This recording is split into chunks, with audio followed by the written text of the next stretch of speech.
Is it Ryan from Milwaukee? Hi. Hi. Hi, Ryan. Is this Ryan? Yes. How are you? Good. What can we do for you, Ryan?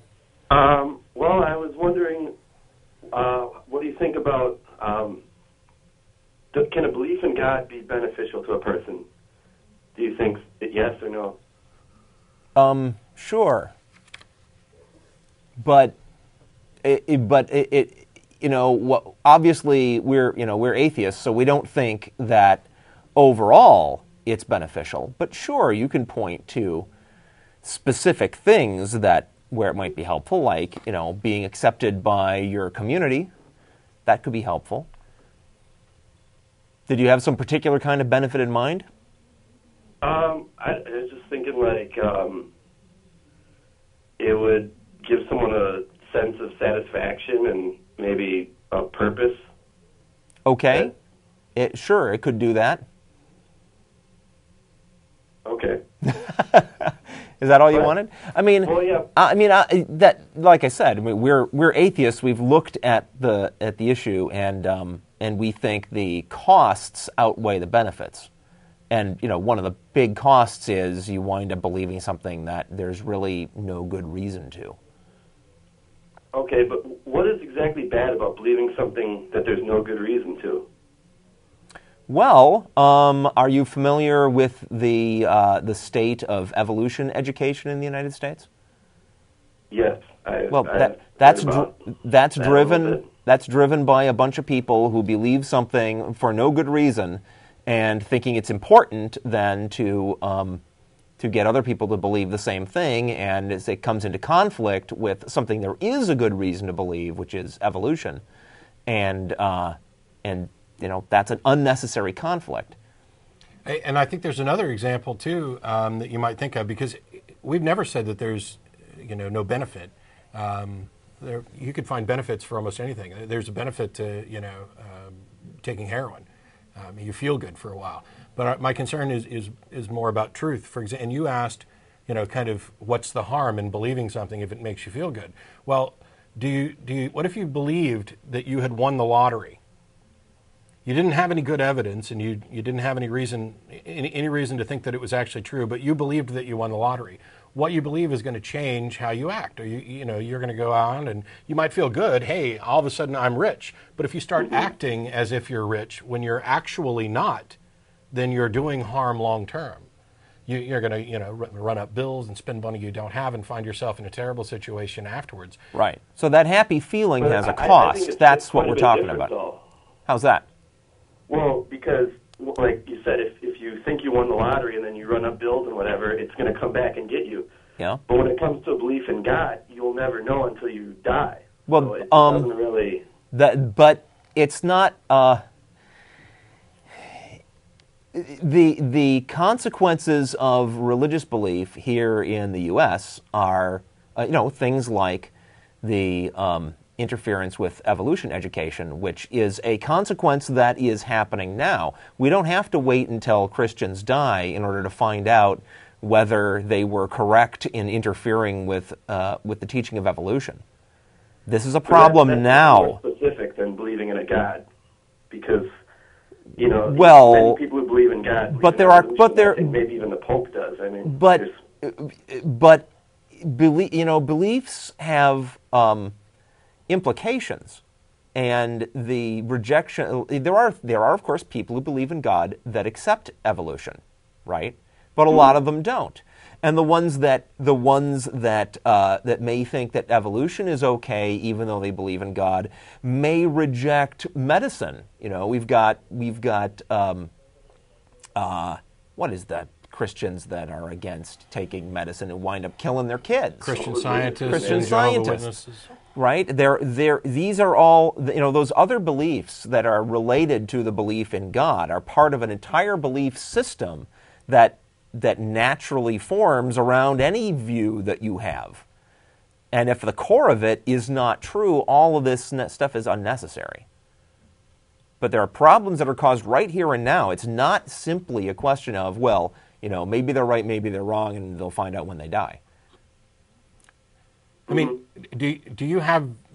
I mean, I'm assuming that you perhaps have some belief in a God. Yeah, I do. Okay.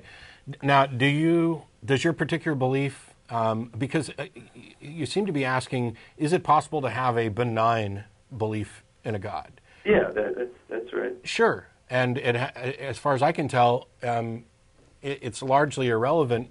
And there are a lot of people who believe in a God who completely separate that or segregate it so that it doesn't affect any decisions that they're going to make. And if you can actually do that to that extent, then my response is, okay, what's the point? I mean, what is it? I mean, if you just believe something because it makes you feel good. Well, the point is because it makes you feel good. I mean, what's a bigger point than that? Right. If somebody never took actions that were based on that belief, my only objection would be that they believe something that's not demonstrably true. And I don't necessarily Why object to that even? Well, because that is objected to on principle.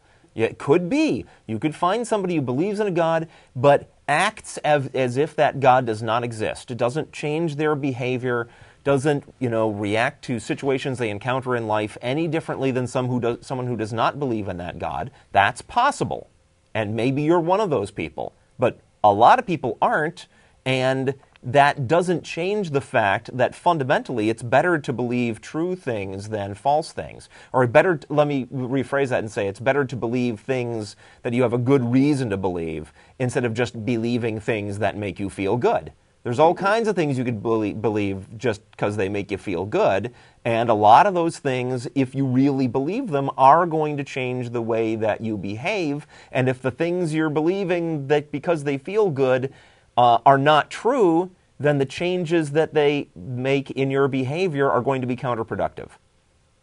Now, that principle is valid even if you can find isolated cases of people whose belief in the God is so minimal that it doesn't affect their behavior at all. Okay. Now, can I ask a quick question? Do you think it would Sure. would you prefer to have your beliefs be consistent with reality? Because what you seem to be describing is what's wrong with me having a comfortable delusion? My response is, if you enjoy having a comfortable delusion, that's your prerogative.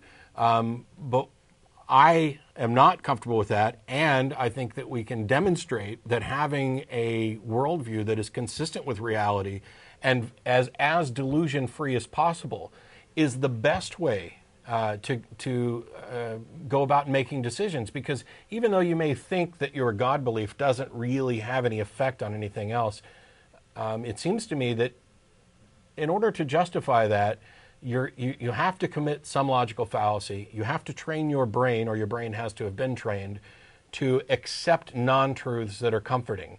And while it may not necessarily fall into a slippery slope, any brain that is trained to accept delusions because they're comfortable in preference to truth is one that is likely to repeat this same error in other areas where the consequences are much more dire.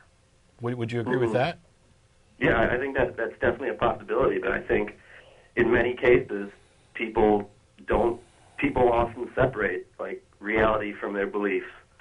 So, I mean, I know many people who have a belief in God. In fact, most of the country does, and aside from a few people, I don't know, terrorism or whatever, most people seem to have pretty normal lives despite the fact that they believe in God. That's like 80%, I'd say, but not everyone. Yeah, I think partly is you may have some confusion about what it is that we would object to. I mean, obviously, I'd prefer that I lived in a world full of people who were free from delusion, who cared about truth, who were working together, towards the betterment of society. But the average person who just believes in a God and doesn't really let it affect anything in their daily lives, I don't consider them to be of any great harm, with the exception of the fact that they provide cover for those who do. This is something That's that a good Sam point. Harris has come up, has mentioned on numerous occasions, and that is that liberal and moderate believers provide safe sanctuary for the fundamentalists and extremists. The extremely vocal and well-funded minority of this majority that would seek to limit the rights and freedoms of others. And by using the same labels, the same holy books, they kind of give validation to ideas that are demonstrably, obviously harmful, in order to protect their own comfortable delusion. And I'd say that means that there is a problem. Maybe not for the individual. You have to look at this beyond the individual. I may be comfortable my entire life believing something that's not true, but that belief, I don't live in a vacuum. I share a planet with other people. So my beliefs inform my actions have consequences, and this probably is out to everybody.